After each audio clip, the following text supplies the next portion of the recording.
welcome to the Motorcycle Test Kitchen. This is a session and we're going to make the best damn cranberry sauce ever. It's really easy and I'll explain what's going on here as we go. You start with 1 tablespoon of vegetable oil. You put it in the pot. That's going to help you prevent the cranberries from burning as they start to heat up before you put any of the other ingredients in. There's only, as you can see, this is everything you need right here on the screen. You got a spoon, a pot, and these other things. We'll hit them as we go along. You want to go to about medium-high heat, so about halfway between medium and high on your burner. Pay attention to your stove. If that's really hot, really what you want to do is we're going to burst the cranberries with heat and start to cook them down. So you take your 12-ounce bag of cranberries. See that? Fresh cranberries. It's fake, though. It was frozen. I thawed them overnight so that they would be nice and soft. You need a half a cup or 4 ounces of orange juice. You need 1/2 cup of granulated sugar. That's just plain old sugar, nothing special. And then you need your spices. So that's 1 teaspoon of pumpkin pie spice. I'll explain what's in that in a minute. You also need a largest chunk of orange peel. That helps add some nice flavor to it that the orange juice doesn't bring. It's a little sharper. And of course, you need a small saucepan, which most people call a pot. So while I've been talking, the pot's been heating up. I'm just checking it there. I did not touch the bottom of the pot. You just put your hand in to feel the heat. You want it to warm up, but you don't want it to be blazing hot because you don't want to sear the cranberries. So just when the oil's starting to get just a little bit thin is when you put the cranberries in. And you just unceremoniously dump the whole thing in the pot. See? Easy peasy. Then you take a second to deposit your plastic bag in the trash because, cleanliness. Don't write me letters about the dirty stovetop. Give the pot a shake to distribute the oil along the bottom of the cranberries. And like I said, that's just going to keep them from burning as they start to heat up. So you want to let them go for a couple of minutes to warm up and even to start to break down before you add the other things. You don't want a lot of moisture in it quite yet. That's me nudging the temperature up there. You don't want a lot of moisture in it just yet because then that kind of, prevents the cranberries from starting to break down as quickly as you want them to. This whole thing, start to end, should take maybe 20 minutes. It's really easy. It's really quick. And speaking of cleanliness, that was a paper towel that I put in the refrigerator under the cranberries so that I didn't get cranberry juice all over the counter. So before you put anything else in, the first thing you're going to put in is the chunk of orange peel. And then just kind of stir that in so that it's covered up. You don't want it to sit on top. You want it to kind of get down in the heat. Hopefully I will follow up here and stir that up. And obviously I didn't, but then you're going to add the orange juice and that will definitely keep the cranberries from burning because you don't want any black marks. You don't want scorched or seared cranberries. Those are not delicious. So what the orange peel and the orange juice are going to do is cranberries are really tart, and the orange juice is going to add some acidity to the tartness. And then when we put the sugar in, the sugar is obviously going to add sweetness to balance out the tartness and the acidity. And then the pumpkin spice is going to give it the really kind of over-the-top fresh flavor that we kind of associate with the holidays. I mean, you can eat cranberry sauce any time of the year. I like to have it at 4th of July because it messes with people's minds. But Thanksgiving and Christmas is really kind of when people think about having cranberry sauce with their meal the most. So, and the reason that you're seeing the stovetop and getting a voiceover is because my wife did such a great job with her pumpkin skid mark cookies episode that I just couldn't bear to show you my face. I think we can all agree that she's a good bit better looking than I am. So I'm just giving you the stovetop this time, and a little bit of the counter is going to come in a second. So you want to let this go for a few more minutes until you start to feel it heat up a good bit. The cranberries are not going to start to pop yet, and that's exactly what it'll sound like. It'll sound like little pops. I kind of jumped forward a few minutes. You can see that the orange juice in the bottom of the pot is just starting to bubble up a little bit, and that's what you're looking for. And that means it's time to start putting your other ingredients in. So you don't need to do anything special. Give it a stir. Try and bury that orange peel a little bit. That's much better. Good job. There you go. And then you're just going to kind of unceremoniously dump in the other ingredients and stir things up in between so that they're incorporated well. So first we're going to dump in the sugar. It's just a half a cup of sugar, remember. If you like sweeter cranberry sauce, feel free to, bump that up to 3/4 of a cup. I've made it with a full cup of sugar before. That was overpowering. It was really too sweet, and it didn't really taste like cranberry sauce. It tasted more like cranberry jelly, which you think would be cool, but you depending on your palate, you'd be wrong. I certainly was. That was not the best year of that recipe. So once the sugar looks like it's all incorporated in and dissolved, then you're going to dump in the pumpkin spice.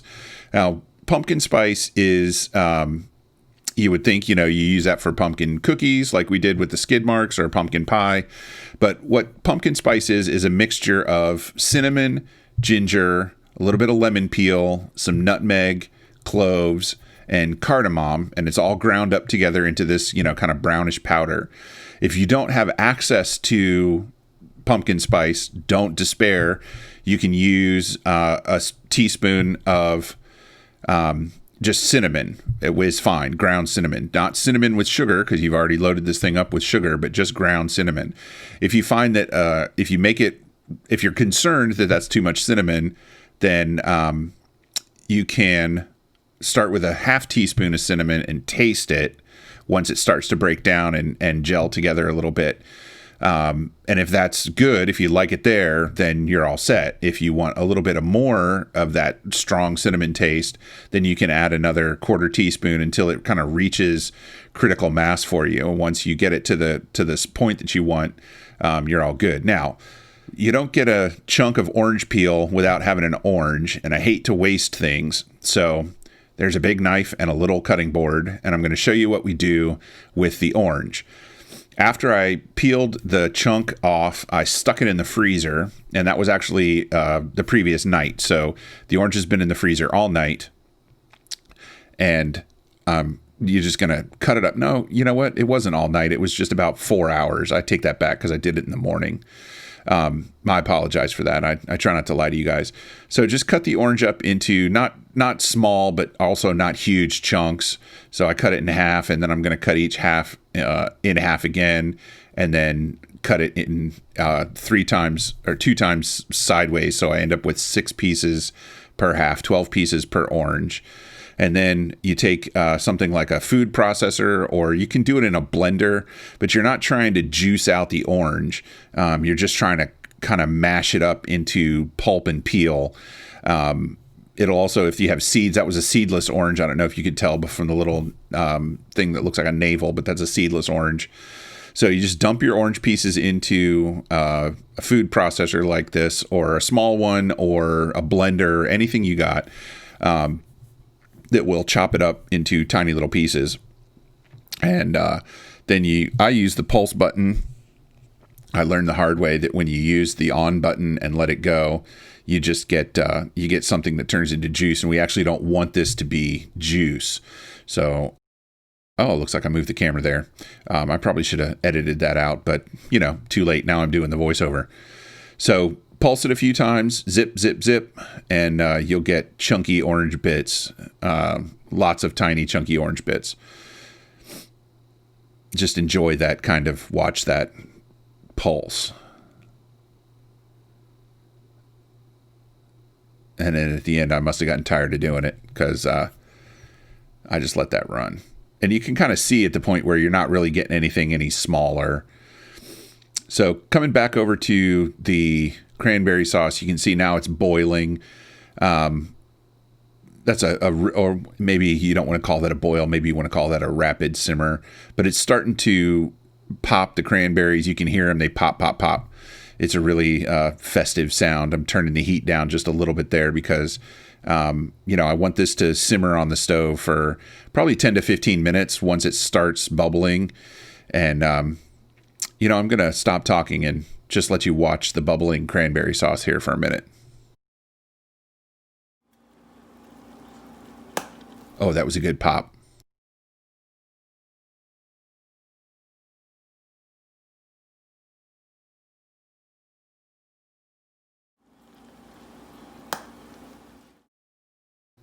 So back over to the orange mixture. That's a strainer. It's a little bit different than what you would, dump out your pasta water in or something like that. So it's a really fine mesh, and that's what you want for this little project.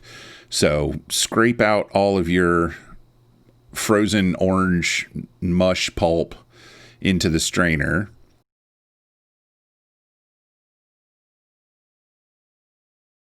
Admire that technique, folks. You don't learn that every day. That comes from years and years of scraping out bowls. That's not true. It's just a little rubber spatula. It does most of the work. I suppose you could do it with your fingers, but that's a little gross. So what you're doing is you're going to try and keep as much of the pulpy mess out of your concoction. So the only other thing you need for this is a pitcher or, a pitcher is going to work best. You can put it in whatever you want, but I recommend putting it in a pitcher. So here there's just a good shot of the orange pulpy mess. And I'm going to grab my pitcher here. There we go. There's the lid. There's the pitcher. Put the strainer down over the pitcher, and I'm going to start with 1 cup of water, and you just get a cup of water and you kind of pour it over the pulp. And as it filters through, it's going to take a lot of that orange flavor down into the pitcher. However big your pitcher is, how many cups of water you want to use. I used 8 cups of water for this particular pitcher. And then you want to just let it sit and drain while you work on your cranberry sauce, which is now really starting to look great and starting to smell fantastic too. So at this point, you can see it's starting to break down, and that's what you want. You don't want a whole thing full of solid berries, and you don't want a whole thing full of mush. You want kind of a mix of the two things. The berries themselves are going to be really soft at this point, which is why they will continue to pop. But you want to have some whole berries in there. So fish out your orange peel. You don't want to leave that in there for somebody to eat, especially if you're serving this to your mother. She will not be amused. And then cut the heat. So while I kind of compressed everything on this just a little bit, basically what I do is leave it on the hot burner until it stops simmering. Give it a stir here every now and then, but it's not going to break down too terribly much more. It will continue to break down, but it's not going to be, you're not going to lose your whole berries is what I'm trying to say. So let it simmer down a little bit. I'm just moving it off the heat because, like I said, I'm compressing things. This is not going to compromise it. You can do it that way if you want to, if you're in a bigger hurry. You see, I got my container already ready to use that. I'm just moving my tripod and light around. I probably should have edited that out too, but you get a little shot behind the curtain of how these things work. So I'm just going to dump it into this, I think it's a Rubbermaid. That's just me checking the burner to make sure it's not too hot. You can see there's a good bit of liquid in there that's not just the orange juice, but is released from the insides of the cranberries. And what you're going to do is leave this out to cool until you stop seeing steam off of it, and then the container doesn't feel hot to the touch anymore. Then you put the cover on and you stick it in the fridge. The best part about this cranberry sauce is you can make it a week in advance before you want to serve it. It only gets better the longer you leave it sit in the refrigerator. So if you leave it in the refrigerator for 3 or 4 days, up to a week, it's just going to taste better. And then you can serve it cold, which is how I like to have it, or you can pop it in the microwave for 30 seconds, stir it, 30 more seconds, stir it, keep going in 30-second increments until it reaches the temperature that you want to serve it, at which you wish to serve, however you want to say that. English majors, please don't write me letters. Well, write me letters, just don't write me nasty letters. So stick it in the fridge. It's done. It takes about 20 minutes, including prep. The only thing you have to really think about in advance is you peel a chunk of the orange peel off, stick that in a lunch bag, a sandwich bag or something, so it doesn't dry out, and then put that orange in the freezer. And the reason we put the orange in the freezer is because we basically made orange infused water out of that by filtering the water through the orange crush. We've got this not orange juice, but not plain water. And it's not, I'm going to be straight up with you, it's not the most amazing thing in the world to drink straight out of a glass. But what it's really fantastic for is making ice cubes.